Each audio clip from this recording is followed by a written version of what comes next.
Summa Teológica, parte segundo, Sebono Ae. Cuestión 169. La modestia, en cuanto que consiste en el ornato exterior. Pasamos ahora a tratar de la modestia en cuanto que se ocupa del ornato externo. Sobre ella se formulan dos preguntas. ¿Puede haber virtud y vicio en el ornato externo? ¿Pecan mortalmente las mujeres que se adornan excesivamente? Artículo 1. ¿Puede haber virtud y vicio en el ornato externo? Lat. Objeciones por las que parece que no puede haber virtud ni vicio sobre el ornato externo. 1. El ornato externo no se nos da con la naturaleza, por lo cual varía con el tiempo y los lugares. Dice San Agustín en Tercero de Doct, Christ. Entre los antiguos romanos era una infamia llevar túnicas largas y con mangas, mientras que hoy sería una deshonra para hijos de familia distinguida el no llevarlas así. Y como, según el filósofo en Dus Ethic, 2. Hay en nosotros una natural aptitud para la virtud. No hay virtud ni vicio que se ocupen de esta materia. Tua. Si existiera alguna virtud o vicio acerca del ornato exterior, el exceso y el defecto en él serían viciosos. Pero no parece que el exceso sea vicioso, ya que incluso los sacerdotes y los ministros del altar usan vestidos preciosos. Tampoco el defecto en ese ornato externo parece que sea vicioso, porque como alabanza de algunos se dice en Heb 11:37, se vistieron de pieles y pelo de cabra. No parece, pues, que pueda existir virtud ni vicio sobre esta materia. Toda virtud es o teológica, o moral, o intelectual. Ahora bien, sobre esta materia no existe ninguna virtud intelectual, la cual perfecciona el conocimiento de la verdad.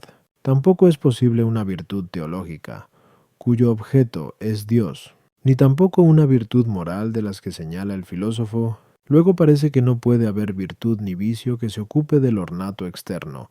Contra esto está el hecho de que la honestidad forma parte de la virtud. Ahora bien, en el ornato externo se tiene en cuenta cierta honestidad, ya que dice San Ambrosio en Ide Offic, el ornato del cuerpo no debe ser afectado, sino natural. Sea sencillo, con más descuido que esmero, no con preciosos y deslumbradores vestidos, sino corrientes, de modo que no falte nada a la honestidad, ni a la necesidad, ni haya nada de lujo. Luego puede haber virtud y vicio en el ornato exterior. Respondo. En las cosas externas que usa el hombre no hay vicio ninguno, a no ser por parte del hombre que las usa inmoderadamente. Esa falta de moderación puede darse de dos modos. En primer lugar, con relación a la costumbre de los hombres con los que se convive.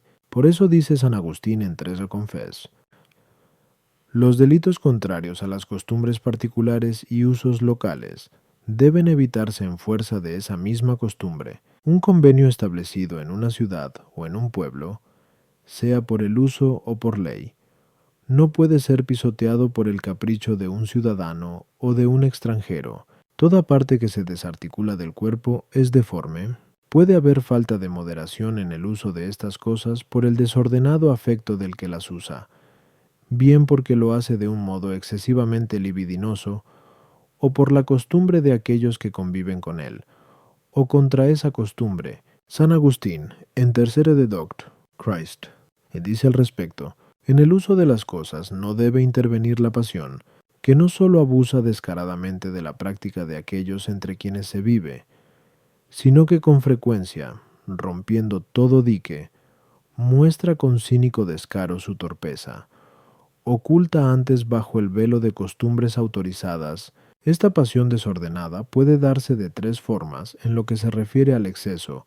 En primer lugar, cuando se busca la vanagloria humana mediante el excesivo ornato en los vestidos y otros objetos. Sobre esto dice San Gregorio en una homilía: para algunos no es pecado el uso de vestidos suaves y preciosos. Si realmente no hubiera pecado en ese modo de obrar, no habría Dios descrito al rico que ardía en el infierno vestido de púrpura y seda. Nadie se procura vestidos preciosos, es decir, que excedan la condición de su estado, si no es por vanagloria. En segundo lugar, cuando el hombre busca las delicias de su cuerpo mediante el excesivo cuidado en el vestir, en cuanto que los vestidos son un atractivo para tal goce. En tercer lugar, por la excesiva solicitud empleada en el cuidado del vestido, aunque no exista ningún desorden por parte del fin. Según estas tres consideraciones, Andrónico asigna tres virtudes al ornato externo.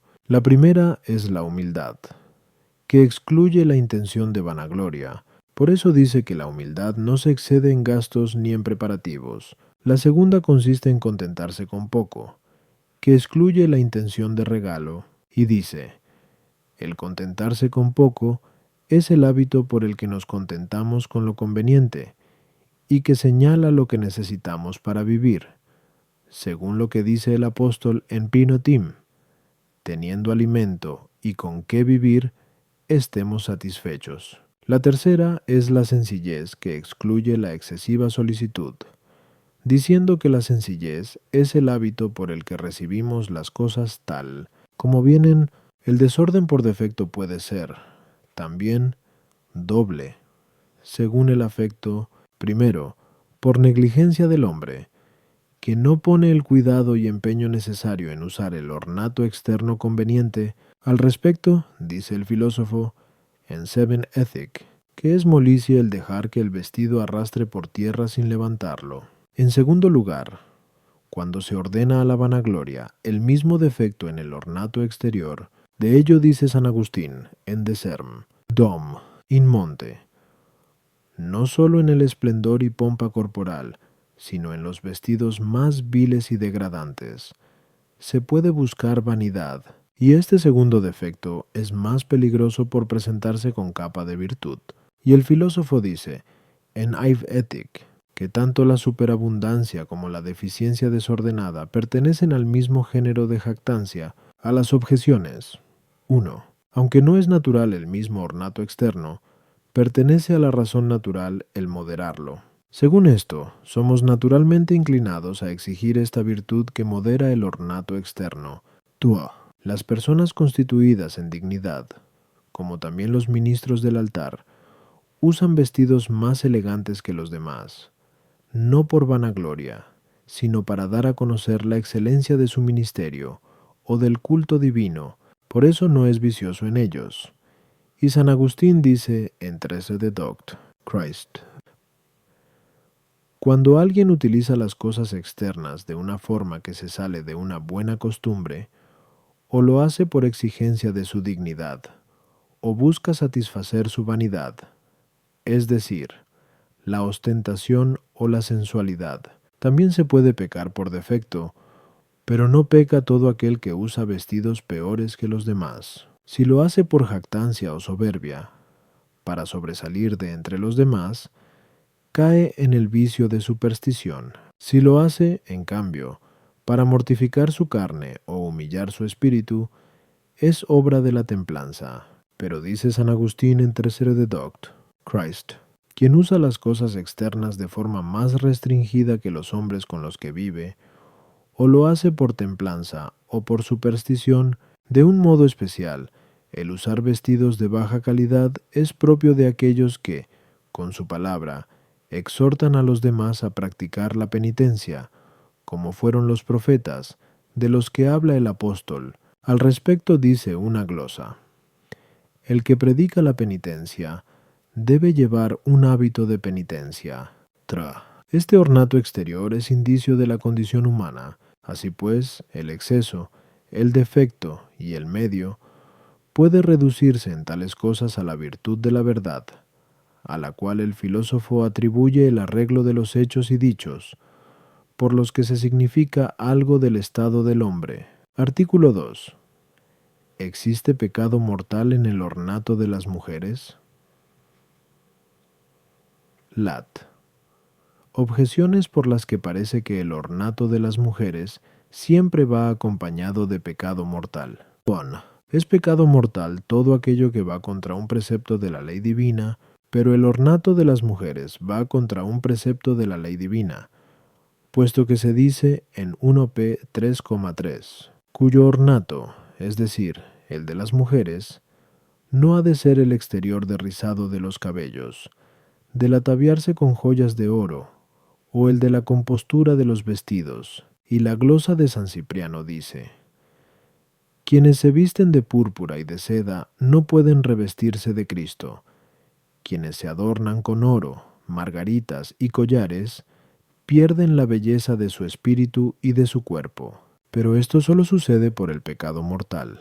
Luego el adorno de las mujeres no puede darse sin pecado mortal. Tua. Dice San Cipriano en su obra de Habit, Virg. Creo que hay que amonestar no solo a las vírgenes y las viudas, sino a las casadas y a todas las mujeres, para que no adulteren la obra y la criatura de Dios, usando colores rojos, polvos negros, o carmín, o cualquier otro emplasto que altere las formas naturales del cuerpo. Obran contra Dios, destruyendo su obra, impugnan su poder, prevaricando contra la verdad. No podrás ver a Dios si tus ojos no son los que Él formó. Si te adornas con tu enemigo, con él arderás también. Pero todo esto no se da sino en el pecado mortal. Luego no se puede dar ornato de la mujer sin pecado mortal. Del mismo modo que no pega a la mujer el usar ropa de varón, tampoco le va bien el usar un ornato desordenado. Lo primero es pecado, ya que se advierte en DT 22:5. No vista la mujer ropa de varón, ni el varón ropa de mujer. Luego parece que también el excesivo ornato de las mujeres es pecado mortal. Contra esto está el hecho de que, según esto, también pecarían mortalmente los artistas que preparan estos adornos. Respondo. Sobre el ornato de las mujeres, hay que decir lo mismo que dijimos antes. A1. En general, sobre el ornato externo, y además, algo especial.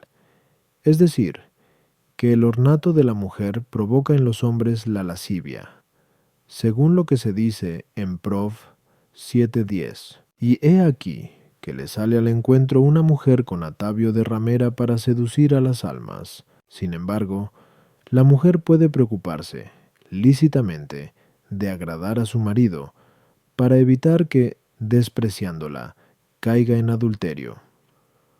Por eso leemos en Prinocor 7:34, la mujer casada piensa en las cosas del mundo, en agradar a su marido. Por eso, si la mujer casada se adorna para agradar a su esposo, puede hacerlo sin pecado.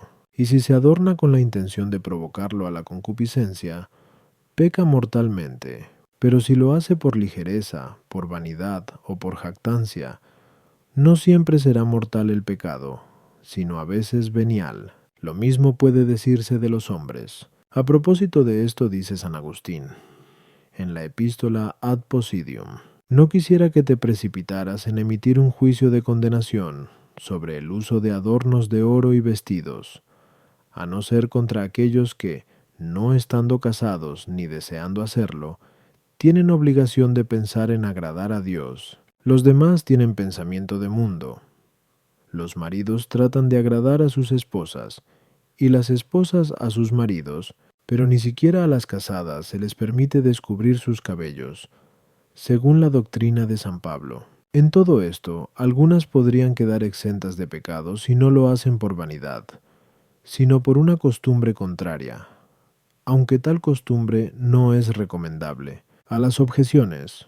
1. Como dice la glosa al mismo pasaje, las mujeres de quienes estaban en tribulación los despreciaban, y, deseando agradar a otros, se adornaban. Esto es lo que condena el apóstol. También San Cipriano habla de esto mismo, pero no prohíbe a las casadas adornarse para agradar a sus maridos, para no darles ocasión de pecar con otras. Por eso dice el apóstol en Prinatim 2:9, las mujeres vistan con decencia y adórnense con sobriedad, pero no entrecruzando sus cabellos ni ataviándose con oro, margaritas y vestidos preciosos, dando a entender que no se prohíbe a las mujeres un ornato moderado, sino el excesivo, desvergonzado e impúdico. Los afeites de que habla San Cipriano suponen una especie de ficción, que no puede darse sin pecado.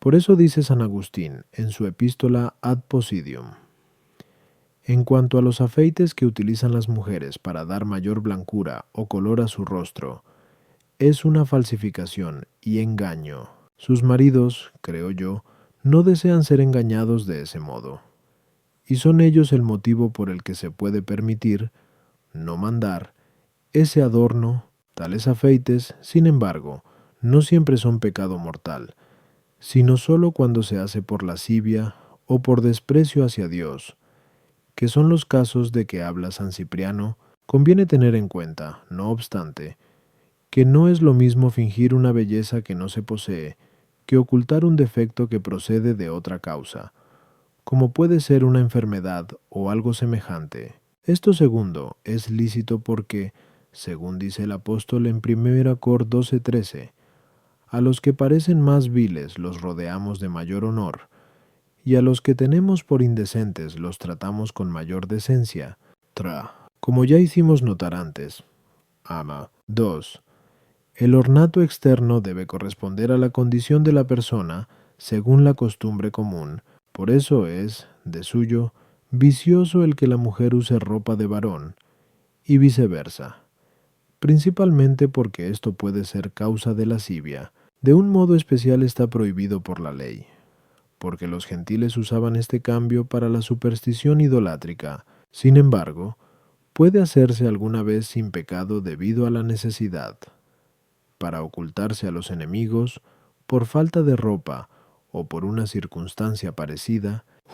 Si hay otro modo de realizar algunas cosas de las que los hombres no pueden hacer uso sin pecado, los artistas pecarían si las hicieran, por dar ocasión directa de pecar, como por ejemplo, el fabricar ídolos u otros objetos pertenecientes al culto de idolatría. Pero si existe un arte del que los hombres pueden hacer buen o mal uso, como pueden ser las espadas, flechas y objetos semejantes, el uso de tales artes no es pecado, y para esto hay que reservar el arte.